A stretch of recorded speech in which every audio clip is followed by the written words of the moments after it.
এই 10 দিন আমরা প্রথম যে কাজটা করতে পারি সেটা হলো নিয়তটা বিশুদ্ধ করা, যে আমি প্রত্যেকটা কাজ আল্লাহ পাকের সন্তুষ্টির জন্য করছি। এর আগে যারা দিনের পথে চলেছেন, কাজ করেছেন, শ্রম দিয়েছেন, দায়ী ছিলেন, মুহাদ্দিস, মুফতি, মুজাহিদ তারা ছিলেন, তারা একটা বিষয় খুব খেয়াল রাখতেন। অনেকগুলো কিতাব পড়াশোনা করে এই জিনিসটা আমি পেয়েছি, অনেকগুলো কিতাবই আছে, যে তারা যে কোনো কাজ করার আগে একটু ধীরস্থিরভাবে বসতেন বা 1 মিনিট একটু চিন্তা করতেন, আগে নিয়তটা খালাস করতেন, আমি এই কাজটা আল্লাহর জন্য করছি। আমরা ব্যস্ততার সাথে অনেক সময় চলাফেরা করে এই নিয়তটা খালাস করার সময় পাই না। তো আগেকার যারা বড় বড় বুজুর্গ ছিলেন তারা নিয়তটা আগে খালাস করে নিতেন, এই কাজটা আমি আল্লাহর জন্য করছি, তারপরে কথা বলা শুরু করতেন, তারপরে নামাজে দাঁড়াতেন, তারপরে সাদাকা করতেন, তারপরে দার্স দিতেন। মানে আগে একটু চুপ করে বসে থাকতেন যে আমি কাজটা আল্লাহর জন্য করছি। সো আমরা একটু এই যে 2-3 দিন হাতে আছে আমাদের, নিয়তটা আগে বিশুদ্ধ করব, যে আমি যে আমলই করব সেটা নামাজ হোক, রোজা হোক, হজ হোক, যাকাত হোক, কোরবানি যাই হোক, শুধু আল্লাহর জন্য করব, শুধু আল্লাহর জন্য, শুধু আল্লাহর জন্য, শুধু আল্লাহকে রাজি খুশি করার জন্যেই সব করতে হবে। এটাই হলো আপনার বিশুদ্ধ নিয়াত। এরপরে এই 10 দিনের মূল কাজ হবে তওবা করা। এই 10 দিন বেশি বেশি আল্লাহর কাছে তওবা ইস্তেগফার করতে হবে, কারণ এই 10 দিনে হজ আছে। আর হজের সময় আরাফার মাঠে যে হাজিরা অবস্থান করেন, বলা হচ্ছে যে আরাফার মাঠে কোনো হাজি যদি 1 মিনিটও অবস্থান করে তার হজ হয়ে গেছে। এত গুরুত্বপূর্ণ। দেখেন, এখন যদি আরাফার মাঠে গিয়ে আমি 6 মাস বসে থাকি, ওই ফজিলত পাবো না যা ওই সময় পাবো। এটা আল্লাহর হুকুম, আল্লাহর হুকুমের এহমিয়ত এটা। এখন যদি আমি আপনি আরাফার মাঠে বসে থাকি সারাদিন সারা রাত, ওই ফজিলত পাবো না যেটা হজের সময় পাওয়া যাচ্ছে। হজের মাঠে, আরাফার মাঠে যত হাজিরা আসবেন, লক্ষ লক্ষ হাজি, তাদেরকে উদ্দেশ্য করে আল্লাহ পাক বলেন, ফেরেশতাদেরকে বলেন, দেখো আমার বান্দারা কি চায়, দেখো ওরা উস্কো খুস্কো চুল নিয়ে এসেছে, ধুলো মলিন হয়ে এসেছে। আরেকটা জায়গা আছে যে ওই দিন আল্লাহ রাব্বুল আলামিন এত অধিক সংখ্যক বান্দাকে জাহান্নাম থেকে মুক্তি দেন যেটা আর কখনো দেন না, এবং ওই দিন শয়তান নিরাশ হয়ে পড়ে। তাহলে এই 10 দিনে আমরা যারা যেতে পারছি না হজে, আমাদের কাজটা তাদের সাথে একাত্মতা পোষণ করে তওবা করতে থাকি। মানে ইউনিটিটা কেন? যেমন ধরুন একটা হাদিস বলি যে আরাফার এই জিলহজ মাসের চাঁদ ওঠার আগেই যারা কুরবানি করতে সক্ষম, আমরা যারা কুরবানি করতে চাই, তাদেরকে নখ, চুল এগুলো কাটতে নিষেধ করা হয়, তাই না? চাঁদ উঠে গেলে নখ, চুল এগুলো কাটতে নিষেধ করা হয়, এর হাদিসেই আছে। আর এর আগে কেটে ফেলতে বলা হয়, যে নখটা আগে কেটে ফেলেন, চুলটা আগে কেটে ফেলেন, দাড়ি আবার কাটতে যায় না, নখ আর চুল।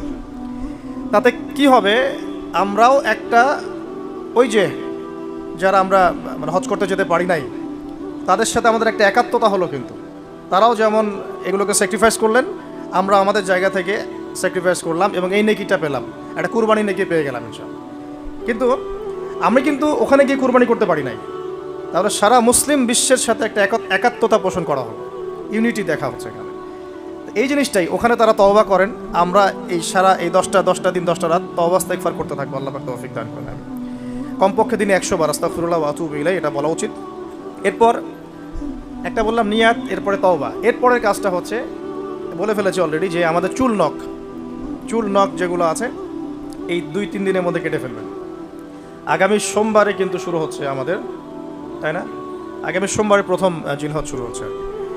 তাহলে যদি সওম রাখতে চান তাহলে রবিবার রাতে সাহারি খেতে হবে। তো চুল নখ এগুলো যা যা আছে অন্য জায়গার পশম, এগুলো উঠিয়ে ফেলতে হবে, কামিয়ে ফেলতে হবে। ইনশাআল্লাহ একটা কুরবানির নেকি পাওয়া যাবে, অল্প একটু আমল করবে। আর 4 নম্বর কাজটা হচ্ছে, এই 10টা দিন একটা ট্রেনিং সেশনের মতো নিয়ে নেই। 10 দিন 5 ওয়াক্ত নামাজটা জামাতে পড়ার চেষ্টা করি। আর যদি কোনো কারণে মিস হয়েও যায়, বাসায় টাইম টু দ্য টাইম পড়তে, অন দ্য টাইম পড়তে হবে, একদম টাইমের মধ্যে, ওয়াক্তের মধ্যে। কোনো কারণে মিস হতে পারে, স্বাভাবিক, মানুষ বিভিন্ন সফরে থাকতে পারেন, প্রতিবন্ধকতা থাকতে পারে, কিন্তু বাসায় পড়লেও ওয়াক্ত মতো পড়ে ফেলতে হবে। মানে এই 10 দিন ট্রেনিং হবে নামাজের, কারণ এই 10 দিনের যে আমলগুলো, এর মধ্যে কিন্তু নামাজ অন্যতম একটা গুরুত্বপূর্ণ আমল। দেখুন, যার নামাজ নাই তার কিন্তু ইসলাম নাই, বাকি আমল অনেক পরের কথা। যার নামাজ নাই তার সাথে ইসলামের কোনো সম্পর্ক নাই। মানে তারাকা সলাতান মুতাআম্মিদান ফাকাদ কাফার, কেউ যদি ইচ্ছাকৃতভাবে তার উপর অর্পিত ফরজ নামাজকে ছেড়ে দেয়, সে কাফের হয়ে গেল।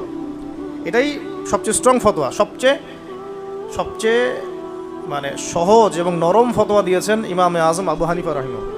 তার ফতোয়া সবচেয়ে নরম, বাকিদের আরও অনেক কঠিন। তিনি বলেছেন যে তাকে 3 দিন বা 7 দিন জেলখানায় বন্দি করে রাখতে হবে। যতক্ষণ পর্যন্ত না সে তওবা করে ততক্ষণ জেলখানায় থাকবে। তাকে প্রথমে 3 দিন 7 দিন সময় দিবে তওবা করে ফিরে আসে কিনা। তওবা করে ফিরে না আসলে ওকে ওখানে রেখে দিবে। তওবা করে ফিরে আসলে ছেড়ে দাও। নরম ফতোয়া না এটা। অন্য ইমামদের ফতোয়া হচ্ছে ফাকাত কাফার, সে ব্যক্তি কুফরি করেছে। এখন 10 দিনের অনেক আমলের কথা আমরা বলবো হয়তো বা সামনে, কিন্তু মূল আমলটা কি ভাই? নিয়াত বিশুদ্ধ করে তওবা করতে থাকা, নামাজটা শক্ত করে ধরা। আল্লাহ পাক সবাইকে নামাজ ধরার তৌফিক দান করুন। এবং ফরজ নামাজের সাথে 17 রাকাত ফরজ নামাজের সাথে বেতর পড়বেন 3 রাকাত। আর চেষ্টা করা যায়, চেষ্টা করবেন যে 12 রাকাত এক্সট্রা নামাজ পড়ার জন্য। 12 রাকাত এক্সট্রা নামাজ মানে ফজরের আগে 2, জোহরের আগে 4 এবং পরে 2, মাগরিবের পরে 2, এশার পরে 2। এই যে 12, এটা যে ব্যক্তি পড়বে তার জন্য জান্নাতে একটা করে ঘর তৈরি করা হয়। তো এই আমলের মৌসুমটা কাজে লাগাই। এর প্রত্যেকটা দিন প্রত্যেকটা রাত কিন্তু গুরুত্বপূর্ণ। তো নামাজটা আমরা খুব ভালো করে ধরার চেষ্টা করবো এবং 12 রাকাত এক্সট্রা নামাজ পড়ার চেষ্টা করবো ইনশাআল্লাহ। আল্লাহ পাক তৌফিক দান করুন। আর যদি রাত্রে জাগতে পারি আরও ভালো হয়। ফজরের আগে যদি 1 ঘন্টা জাগতে পারি, ওই যে আমরা যেমন লাইলাতুল কদরে তালাশ করার জন্য জাগতাম, শেষ দশকে ইতিকাফ করতাম, সেভাবে শেষ রাতে ওঠার চেষ্টা করি। আল্লাহ পাক আমাদের সবাইকে তৌফিক দান করুন, আমিন। এবং এই সময় বেশি বেশি দোয়া করা উচিত, বেশি বেশি জিকির করা উচিত, তাসবিহ তাহলিল করা উচিত এবং বেশি বেশি সলাতের সেজদায় আল্লাহর কাছে নিজের চাওয়াগুলো পেশ করা উচিত। আর এরপরে আমরা যে কাজটা করব এই 10 দিনে, সেটা হলো সওম রাখা। গুরুত্বপূর্ণ কাজ, রোজা রাখা। আমরা চেষ্টা করব 10টা রোজা রাখার জন্য। যদি না পারি অন্তত পক্ষে আরাফার সওম। আরাফার সওম কবে, এটা নিয়ে আরেকটা বিতর্ক সামনে আসছে আহলুল ফেসবুক ওয়াল জামায়াতের মধ্য দিয়ে। ঠিক আছে, 10 তারিখে রাখবেন না 9 তারিখে রাখবেন, এটা নিয়ে একটা বাহাস আবার সামনে আসবে। তা আমি আমার পক্ষ থেকে আপনাদেরকে একটা সলিউশন দেই যে আরাফার সওম 9 তারিখ। ঠিক আছে, আরাফার মাঠে যেদিন হাজিরা থাকবেন। অনেক কনফিউশন দেখতে পারেন, আপনি 2 দিনই রেখে দিবেন, ঝামেলা শেষ। কোনো সমস্যা, একটা রোজা রাখলে কি এমন হবে? আরও ভালো। আমরা তো ইয়াং, আমরা রাখতে পারবো ইনশাল্লাহ।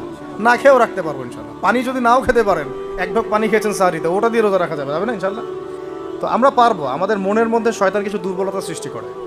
আল্লাহর পথে বেরিয়ে গেলেই দেখবেন শক্তি আল্লাহর পক্ষ থেকে আসছে। অনেক সময় অলসতা আসতে পারে যে মনে হয় পারছি না, মনে হয় পারবো না। এইটা যখন নেমে যাবেন দেখবেন পারছেন ইনশাআল্লাহ। তো আমরা সহজ সমাধানে যাই, 2টা রোজে রাখবো ইনশাআল্লাহ। ঠিক আছে, কি হবে তাহলে? আগের 1 বছর, পরের 1 বছর, 2 বছরের গুনাহ মাফ হবে ইনশাআল্লাহ। ঠিক আছে, তো এখন আমরা আরাফার সওম তো আসতে দেরি আছে। আমরা এই 10 দিন যতগুলো করে সম্ভব রোজা রাখার চেষ্টা করি। যেহেতু সোমবারেই শুরু হচ্ছে, সোমবার আবার রোজা রাখা কি সুন্নাহ। সোমবার একটা রাখতে পারি, আবার বৃহস্পতিবার একটা রাখতে পারি, 2টা হয়ে গেল। আবার আরাফার 2টা রাখতে পারি, 4টা হয়ে গেল। অন্তত 4টা 5টা রাখার চেষ্টা করি। আর যারা পারবেন 10টাই রাখার চেষ্টা করেন। আল্লাহ পাক তৌফিক দান করুন, আমিন।